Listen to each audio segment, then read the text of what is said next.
Guys, gusto nyo bang matuto mag-budget? Kung ang gusto mo matuto mag-budget, I'll give you 2 practical tips. Number 1 tip, ilista mo lahat ng iyong gastuhin. You got to know where your money is going in order for you to know where you're heading. Dalawa lang.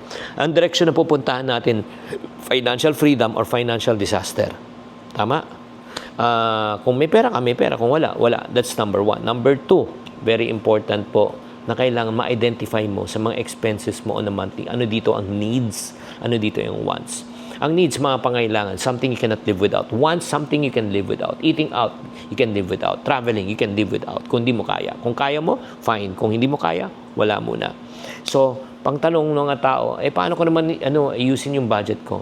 Kung wala kang tool, good news, we have created already this planner, itong piso planner. Kung titignan mo to, lilista mo na lang,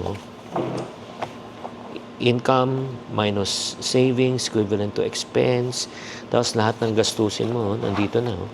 Lalagay mo ng tubig, kuryente, due date, amount, check mo na lang.